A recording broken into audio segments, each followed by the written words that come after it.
Bonjour, hi. Je m'appelle Ashley et je travaille pour le département bibliothèque et événements communautaires de la ville de Westmount. I'd like to welcome you to this edition of Fireside Chats with Mitch Joel, where we sit down for insightful and candid conversations with a special guest from the Westmount community. Our excellent host, as always, is Westmount's own Mitch Joel. Entrepreneur, author, and media personality, Mitch is the founder of Six Pixels Group. Mitch is also on Dr. Marshall Goldsmith's exclusive 100 Coaches list celebrating the world's top business thinkers and best leaders, and he was named Thinkers 50 Radar Class of 2021. Our very special guest today is artist and writer Victoria LeBlanc. Victoria has worked in the cultural community for over 30 years. She is the former director of the Visual Arts Center and McClure Gallery on Victoria Avenue, and she's been the curator of Westmount's Galerie at Victoria Hall since 1998. As a visual artist, she has participated in solo and group exhibitions across Canada. In 2019, she published her first collection of poems called Hold. So it's my very special pleasure to introduce Victoria LeBlanc and Mitch Joel.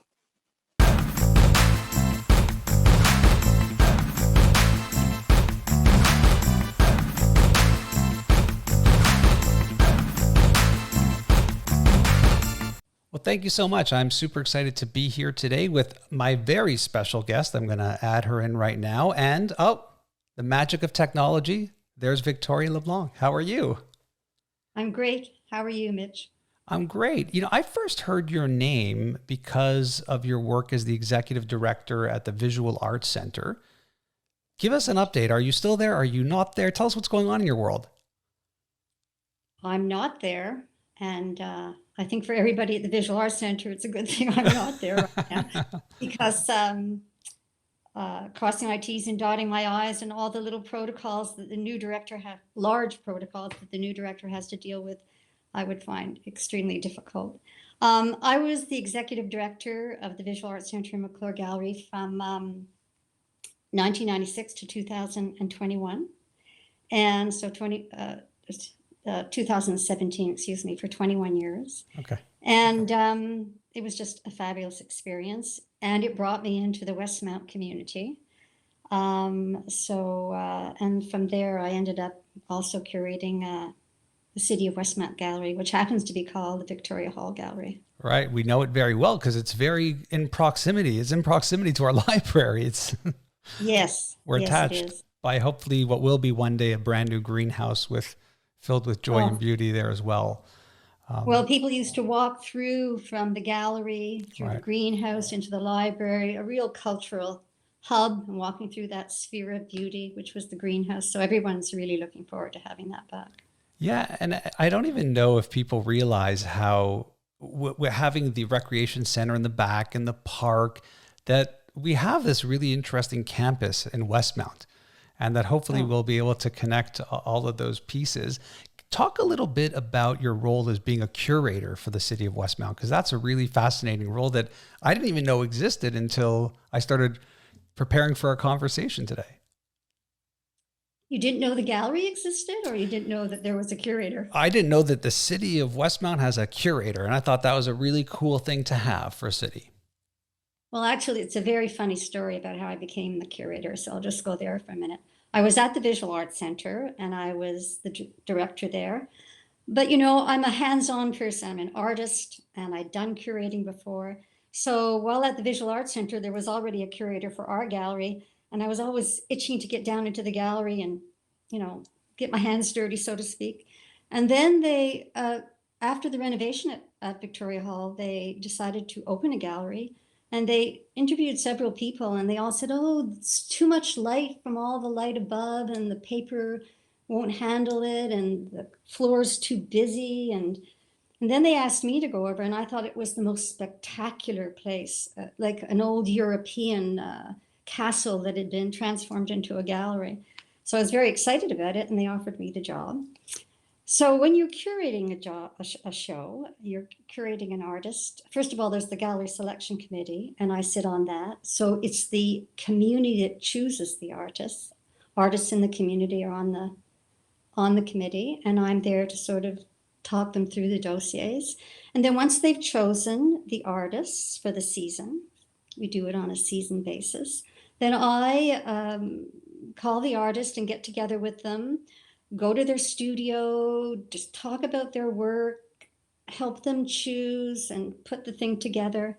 And what was this? Just came on my.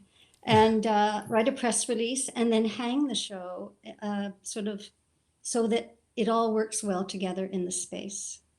And it's great. And when you take on the role and you're working with the committee, what is discussed? I know people like me who love art often love looking at the art and seeing it being hung, but I'm also a person who likes to not only see the sausage, but also the sausage factory and how it's made and how things come together.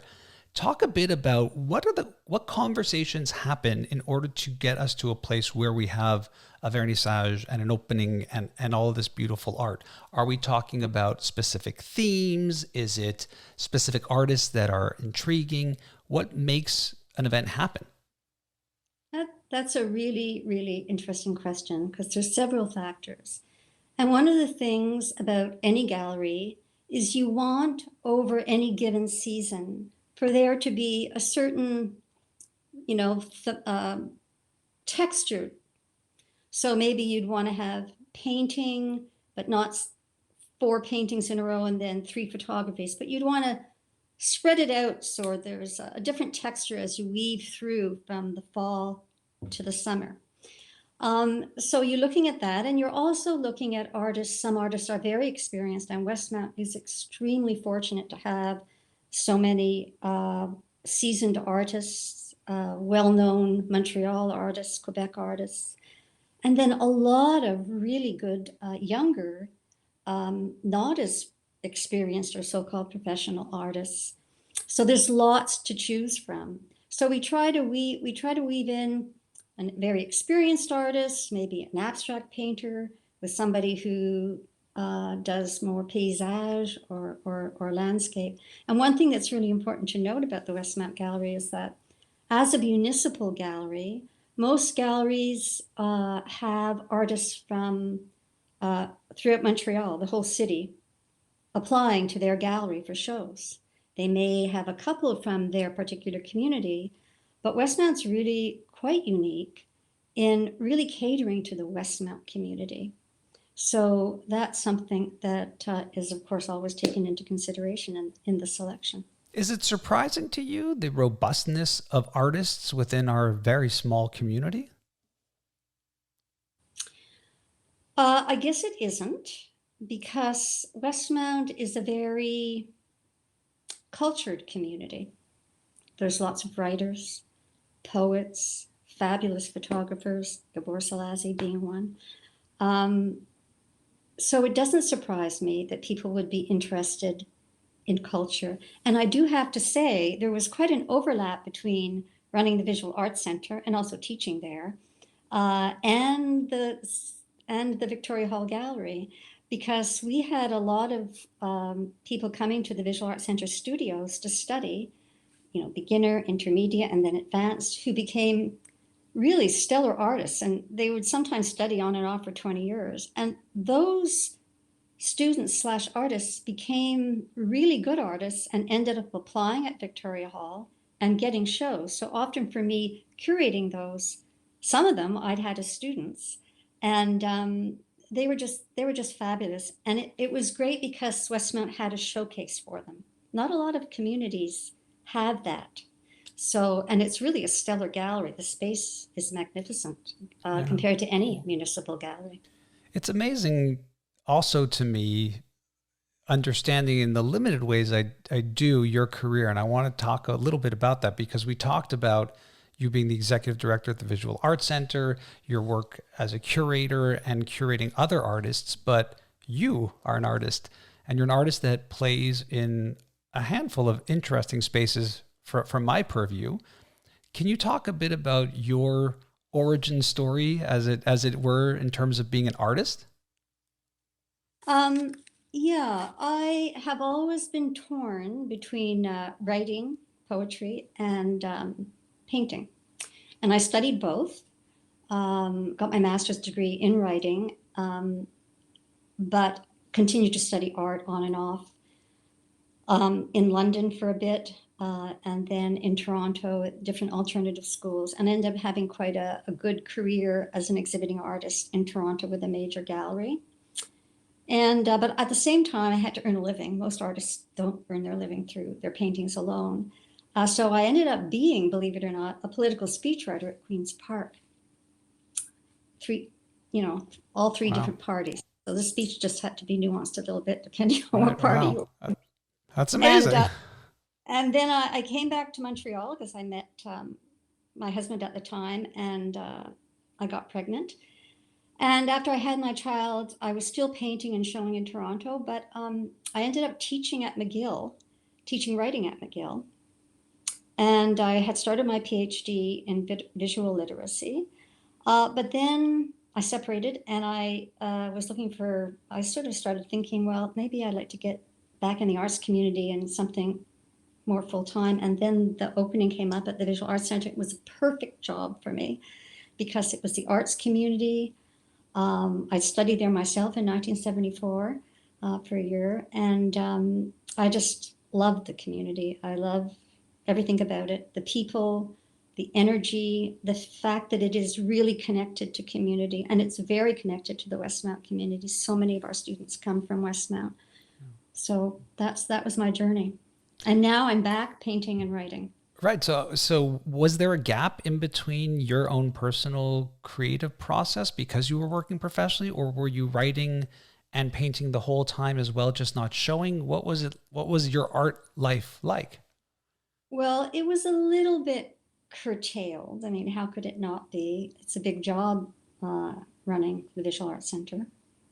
But I always painted. I never stopped painting. I paint on the weekends. My son is an artist because he spent all his time at night or on the weekend down in my studio with me. So I've always had a studio. I never gave up having a studio. Now I have it here where I am because I have a huge space for it downstairs.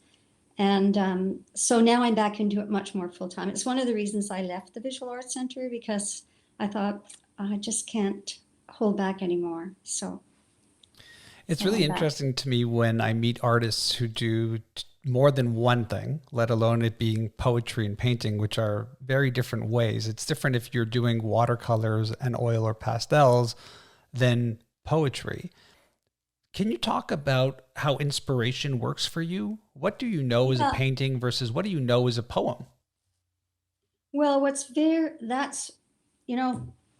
before I chose to do my master's in writing, I had an art teacher, Patrick Lansley, and I said, I just don't know what to do. I should go and do my MFA or I should do my master's in creative writing. He said to me, Victoria, when you look at a tree, do you want to write about the tree or do you want to paint the tree? And I didn't know. So I continued to do both, but there's a word called ekphrastic. And ekphrastic is a Greek word, and it usually pertains to writings, poems about paintings. So artists are often inspired, a poet would often be inspired by looking at a painting. But painters are also inspired by reading poetry. And I have a lot of cross-fertilization between the two. So often, for instance, I actually read this, the Westmount Library. I had written a poetry book called Hold and published it on, tracing my mother's slow decline towards death. And I did a lot of paintings about it. So I was asked to speak the city of Westmount and show the works and read some of the poetry.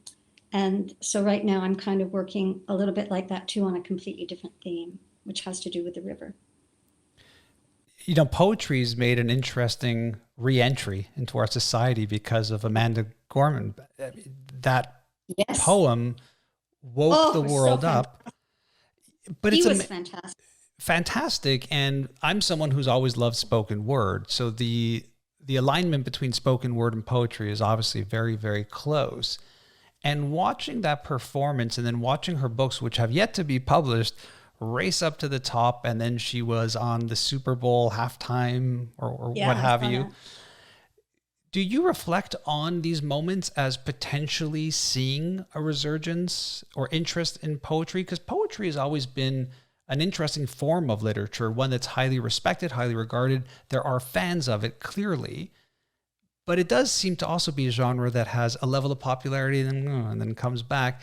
Do you feel that things like that can create a different attitude towards poetry? Or why is poetry still important or relevant in our society even? You know, they've done studies, and during hard times socially, when a lot of people are suffering, thinking about more than normal, the meaning of their lives, maybe there's threat to life around, such as we have now, people become more inward and tend to turn to poetry. So it's not uncommon in times like this that people would. But if you have a catalyst like this very young poet, and also her poetry was accessible. Yeah. So I think she's opened the door to people reading accessible poetry. You know, there's some that is very, very arcane, but the same thing is the same with art. So many people are taking art lessons via Zoom. And at first I heard that, I thought, how could you teach art via Zoom? How could anybody want to do art via Zoom? They do. It's really popular. And I go to so many poetry readings on Zoom. They're happening all over the city.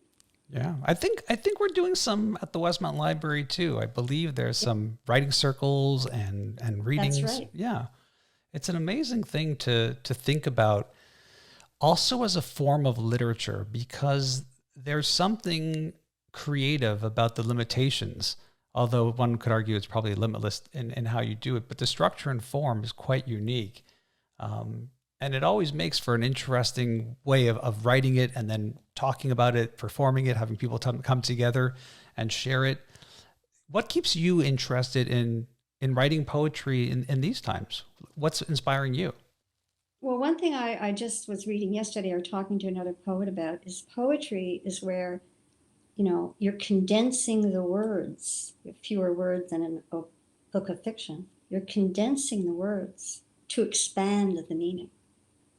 Yeah. And that is the challenge, the seeming contradiction in that. So for me, that's what I'm constantly trying to do. And also writing poetry or painting, it's not just you paint what you know or you write what you know. When you write poetry or when you paint, you're painting in order to discover what you know and what you feel and what you mean. And poetry is also that. You might think you begin putting some words down, but as you edit it and as you hone it and massage it, you discover more meaning than you initially thought you meant, so to speak. Yeah, it is one of the genres of writing that I'm always curious about. And I find that there's some writers who almost saddle in between poetry and just this form of prose that is so... Yes. It's got a rhythm to it that's very unlike reading anything else. It's amazing. Well, it's more like spoken word. And I think today, more and more of the poetry that's becoming popular, kind of, you know, it's like rap, spoken word. It has to have a rhythm. It has to have, you know, a sort of an upbeat urban rhythm to speak to so many people. And that young, I forget her name. Amanda Gorman. Amanda Gorman. Yeah, that's what, I mean, just the way she was moving through that like a rapper a little bit, but with if you watch her hands move through the air, she was like dancing. It's very theatrical. Yeah. The best poets aren't necessarily the ones that read the best, but the people that read the best reach the most people because they read with that rhythm and that intensity. So you get carried away like on a wave of emotion, in a sense. It's got to be cool to be a poet laureate too. I think that's just like a cool title people would want if you're a writer. It's like, yeah, that's really, at such a young age too. Yeah, it's an amazing story. For those who don't know, you should Google Amanda Gorman if you haven't heard. If you've been living under a rock and haven't seen that poem, you should definitely go and see it and check it out. I'm curious about how your art and creativity has changed over the years, and how you approach it now versus how you saw it when you were much younger in terms of starting out as a student. And I'm also curious in that about if you feel what inspires you has changed so dramatically in where you're at in your life cycle as an artist? You know, what I can't get over is how nothing really changes. How the motifs and the ideas that were there at the beginning, an artist's touch, it can become more nuanced over time, but the underlying deep things that obsessed you when you were young, they come back. I had a bit of a detour though, because with my painting, because I grew up in the time when abstract expressionism was like, nobody was doing figurative work. I painted very large canvases between, burnt wood and assemblages, so to speak, 8 feet by 10 feet. And then when I went to the Visual Arts Center, all these people were doing like watercolor and portraiture. And I thought, oh my God, people are really doing this, So it was a much more conservative environment than I was used to. Right. And then I got hooked on it. And I ended up teaching watercolor portraiture, perhaps one of the most intimate, like tiny, small, specific things you could teach. And so in that sense, working there and teaching there has caused me to have a wider range of interests. I'm still interested in the abstract, but I keep on getting drawn back to portraiture as well. So the interesting thing about the choices of media that you work with is painting and poetry to many people can feel inaccessible. It can feel intimidating. Don't know where to start, don't know what to do. And it's easy to say, well, just follow what you like and off you go. But there's a lot of criticism. There's a lot of snobbery in both formats for sure. Can you talk a little bit about how you feel about that and how you feel about making, in particular, your art more accessible to people who, feel it, they just don't know what to do. They just don't know how to start. Yeah, I really feel strongly about accessibility because I think, I especially became very sensitive to this working at the Visual Arts Center because we reach out to the entire community, every walk of life, every age. And perhaps I was a bit of a snob, not really a snob, but I was maybe a little bit elitist when I went there. And I really came to understand, wow, everybody has the spark of creativity in them. Everybody has an artistic voice. They may not call it that, but they have that spark of creativity. And they want to make meaning through the making of art or the writing of a poem. And everyone can do it. It's just a question of putting yourself in a certain environment, being open to learning. And I think these different cultural activities, be it writing, poetry, or be it painting, or even music. I have a lot of friends who are starting to retire that never did any of this. They were doctors or lawyers, and now they're reaching out and wanting to explore their own sort of artistic creativity or literary creativity as a way of exploring what things mean to them or creating beauty.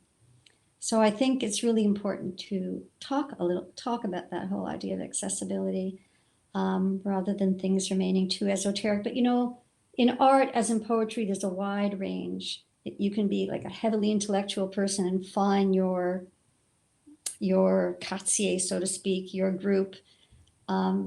So just like it is from abstract to installation to highly realistic work, there's something for everybody in the creative world. So I would like to end this by asking you to name names. Can you give us a couple of names of maybe they're local to Westmount, maybe just in general that inspire you in terms of both painting on one side and poetry as well? Give us some places to start or some places to explore or just some artists in general who really have you excited these days. Well, I've been doing a lot of research recently into line, because one of the things I'm working on is, you know, Paul Klee, he said, he's a famous artist, he said, take a line for a walk. In other words, a line is a path. And because I'm exploring the idea of the river and the path by the river, I'm kind of interested in that. So I've been looking at people like Cy Twombly, Pierrette Bloch. She's a former German artist, French artist. Off the top of my head, I can't think. But I love the artist Cy Twombly, not Cy Twombly, but Sharon Olds. She's and Anne Carson, a Canadian poet.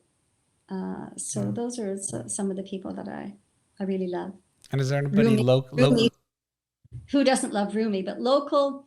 Well, I'm not going to get myself in that kind of political hot water because I know too many artists. But one person who really inspired me, and she's not with us anymore, is Virginia McClure, after whom the McClure Gallery is named. She was a poet and she was a painter, and she just kept on pushing that stuff out until like 2 days before she passed. So she's an inspiration to me. Victoria, are you a big reader? Do you read a lot of books? I do, but I'm always so torn between reading about the artists and then reading the poetry and reading, you know. But yeah, I read at night. I put my creative self away and I sit and I read. And is there one book in particular during this entire pandemic that really stands out when I mentioned the word, do you read? Or the sentence, rather, do you read? Well, I'm rereading many different translations of Rumi. He is the Persian poet, and I just find him fascinating and spiritually uplifting during these times. And the translations can be very different from one person to the other with Rumi. Yeah, I'm reading Coleman Barks, himself a poet, and he kind of modernizes Rumi to a certain extent. So, and I really like his explanations, and he himself is a poet, so he's really fascinating. Well, Victoria, I'm hopeful that one day soon we can have one of these meetings at the gallery that you're curating, and maybe we could do more of a live event rather than video. And I'd like to just thank you so much for your time and spending some time with us and talking to us about art and poetry and all the topics I think matter more important than all the other stuff we typically talk about. You know, you've been a great interviewer, and it's just been a pleasure to share my passions with you and with those who are going to be listening. So thanks so much, Mitch. Well, thank you so much for your time. And I'm going to pass it back to Ashley, and looking forward to having all of you join us again for another fireside chat here from the Westmount Library. This isn't the Westmount Library. This is actually my home study, but one day soon we're going to be doing these live in the Westmount Library. I wish you all an amazing day, night, wherever you may be. And back to you, Ashley. Thank you so much, Mitch. And thank you, Victoria, for taking the time to share some of your passions with us. It was such a pleasure being a fly on the wall for your thoughtful and insightful conversation. To everyone watching at home, if you'd like to learn more about the Library and Community Events Department's upcoming programming, please visit our website, westlib.org, and sign up for our email newsletter. Vous pouvez également visiter le site web de la ville de Westmount au westmount.org. Thanks for watching. Bye.